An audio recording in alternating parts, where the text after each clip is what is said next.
Existe una frontera que no está en las estrellas, sino bajo la planta de nuestros pies.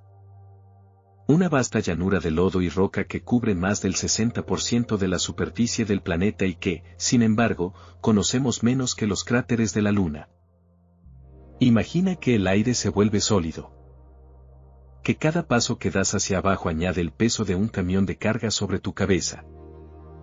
Imagina un lugar donde la palabra mañana no tiene sentido, porque el sol no ha brillado allí en millones de años y la única luz que existe es la que las criaturas fabrican para matarse entre sí. Esto no es el espacio exterior, es el abismo terrestre. Un entorno donde la física se vuelve una tiranía geométrica y la biología es una forma de resistencia extrema contra la nada. Aquí, las reglas de la evolución que aprendimos en la escuela son papel mojado. Bienvenidos a la zona abisal, el verdadero útero oscuro de la Tierra, donde la vida no es un milagro delicado, sino una maquinaria fría, paciente y absolutamente alienígena que nos considera a nosotros, los seres de aire, como anomalías frágiles de una superficie ruidosa. El descenso, la lluvia de los muertos y el banquete de sombras. Al iniciar el descenso, el mundo que conocemos se desintegra por capas. A los 200 metros, el espectro del rojo se apaga, convirtiendo la sangre en una mancha negra. A los 1000 metros, entramos en la zona de medianoche, donde el azul desaparece y la oscuridad se vuelve una presencia física, pesada y densa. En este punto comienza el dominio de la nieve marina. Es un flujo incesante y fantasmal de detritos, una mezcla viscosa de fitoplancton muerto, escamas de peces que perecieron a kilómetros de distancia y granos de polvo sahariano que cruzaron océanos enteros antes de hundirse en el olvido. Para los habitantes de estas sombras, esta nieve es el maná. Es basura espacial biológica que alimenta una red de recicladores invisibles que jamás han visto una hoja verde o un rayo de sol. La bióloga Rachel Carson, pionera en observar el océano como un organismo vivo, describía esta caída como un sacrificio eterno de la luz hacia las tinieblas. Pero a veces, el sacrificio es un banquete de dimensiones titánicas, la caída de ballena. Cuando un gigante de 30 toneladas muere en la superficie, su viaje hacia el fondo es una procesión silenciosa que dura horas. Al tocar el lecho marino, la vibración recorre kilómetros de lodo abisal, despertando a los carroñeros que han pasado años en ayunas. En minutos, el olor a carne en descomposición atrae a los peces bruja, organismos sin mandíbula que parecen anguilas sacadas de una pesadilla y que segregan una baba proteica tan espesa que puede asfixiar a un tiburón en segundos. Se introducen por los ojos y las branquias del cadáver para devorarlo desde adentro, convirtiendo la ballena en una cueva de nudos de carne viva y moco. Cuando la carne se agota, llegan los gusanos o sedacs. Estos devoradores de huesos no tienen ojos ni boca, son raíces de color rojo brillante que segregan ácido para disolver el calcio y extraer el colágeno graso del interior de las vértebras. Una sola ballena puede sostener una civilización entera de monstruos microscópicos durante más de un siglo. En el abismo, la muerte es la única moneda que permite que la vida siga girando. Gigantismo y longevidad, la victoria de la inercia. A medida que la temperatura se estabiliza en los 2 grados Celsius, la química interna de los seres vivos entra en una ralentización casi total. En este frío eterno impera el gigantismo abisal. El Bathynomus giganteus es el ejemplo más perturbador, es una cochinilla de jardín, pero del tamaño de un gato doméstico, protegida por un caparazón de quitina endurecida que parece una armadura samurái. Sus patas articuladas terminan en ganchos diseñados para anclarse al lecho marino y desgarrar cualquier resto de materia orgánica que encuentre. Estos animales son los maestros de la paciencia biológica. Se sabe de ejemplares en cautiverio que han pasado más de 5 años sin probar un solo bocado de alimento, simplemente esperando, reduciendo sus funciones vitales a un susurro eléctrico. El biólogo Craig McLean ha dedicado años a estudiar por qué el tamaño aumenta mientras la energía disminuye. La respuesta es la eficiencia térmica y la capacidad de almacenamiento. En este entorno, ser grande es un seguro de vida. Pero el costo es un tiempo que fluye de forma distinta. El tiburón de Groenlandia, que frecuenta estas llanuras abisales, es quizás el vertebrado más longevo del planeta. Con un corazón que late apenas unas pocas veces por minuto, estos depredadores pueden superar los 400 años de vida.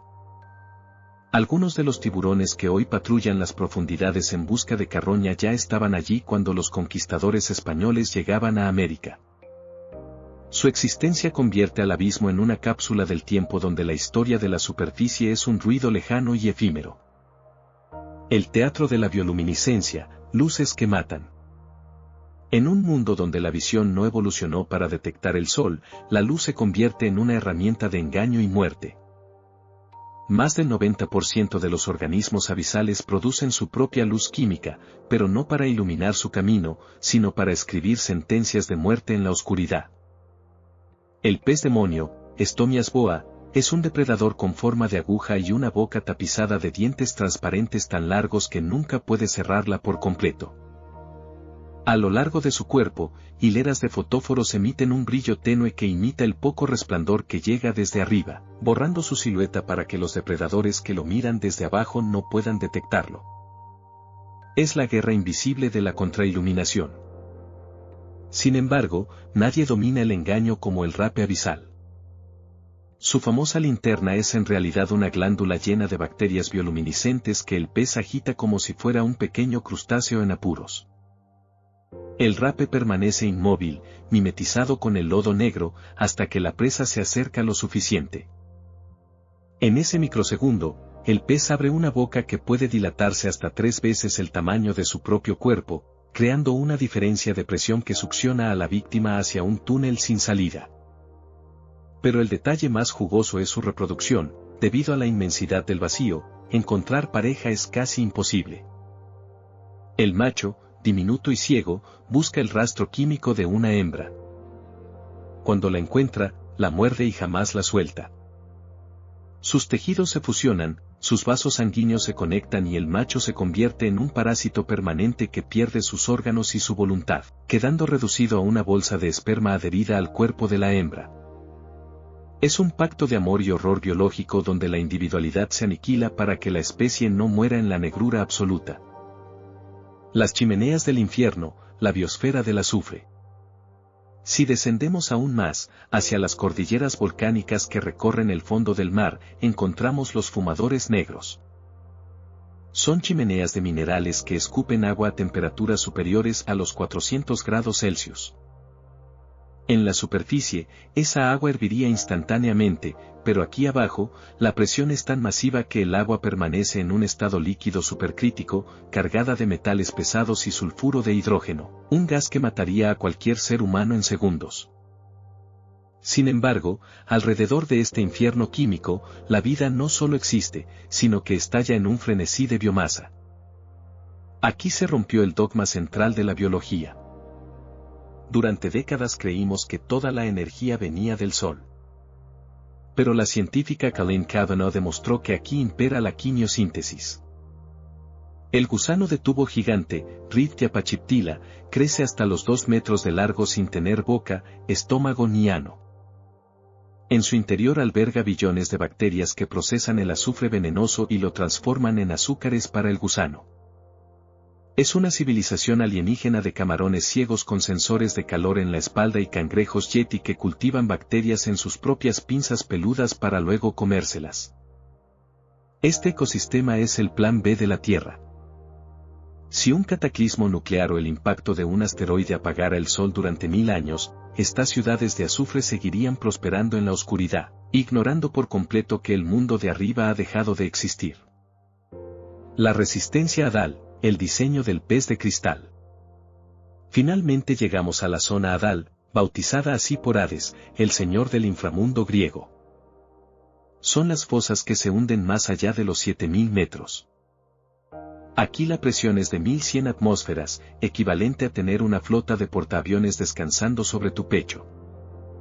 A este nivel, las moléculas de agua se comprimen de tal forma que las membranas celulares normales se volverían rígidas como el cristal y se harían añicos. Pero el pez caracol de las Marianas ha rediseñado su química interna para no ser aplastado. Su cuerpo es una masa gelatinosa y translúcida, puedes ver sus órganos y su diminuto cerebro a través de la piel. Carece de escamas porque la fricción de las placas óseas bajo esa presión sería insoportable.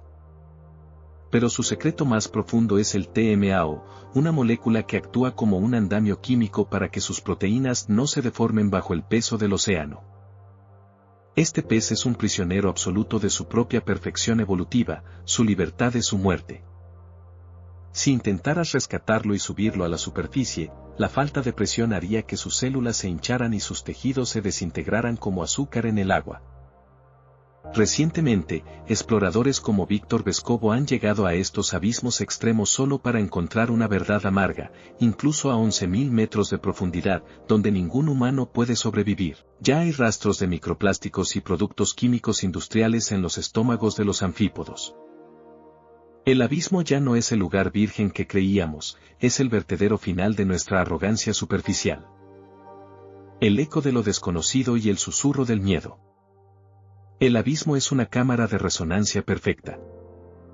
Debido a la densidad del agua, el sonido viaja 5 veces más rápido que en el aire y puede recorrer miles de kilómetros sin perder su forma. Durante la Guerra Fría, los hidrófonos de la Marina detectaron ruidos que la ciencia aún no logra explicar. El famoso blob, un sonido de ultra baja frecuencia registrado en 1997, fue tan potente que se escuchó en sensores situados a 5.000 kilómetros de distancia. Aunque la explicación oficial es el crujido de glaciares antárticos, su firma acústica tenía patrones que muchos biólogos identificaron como biológicos. Si aquello fue un animal, tendría que haber sido un organismo de un tamaño que ridiculizaría a la ballena azul. Existen gemidos rítmicos y latidos que emanan de las fosas profundas cada noche. Algunos científicos sugieren que el calamar colosal, una criatura con ojos del tamaño de balones de fútbol y ganchos giratorios en sus tentáculos, es solo el depredador de nivel medio en una cadena alimenticia que no comprendemos. ¿Qué se mueve en el lodo de las Marianas? ¿Qué formas de vida gigantescas y lentas se alimentan de la energía sísmica y de los minerales de la corteza? La biología del vacío nos enseña que la vida no es un milagro delicado, sino una fuerza persistente, cruda y, a menudo, monstruosa.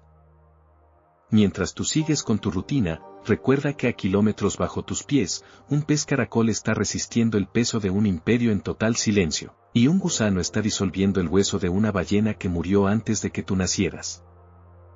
El océano no está vacío, está esperando. Y la próxima vez que escuches un ruido extraño en el agua, quizás no sea el viento, sino el eco de algo inmenso moviéndose en un lugar donde la luz jamás tendrá permiso para entrar. El archivo del abismo sigue sumando páginas de horror y maravilla, pero por ahora, solo queda el silencio de las profundidades.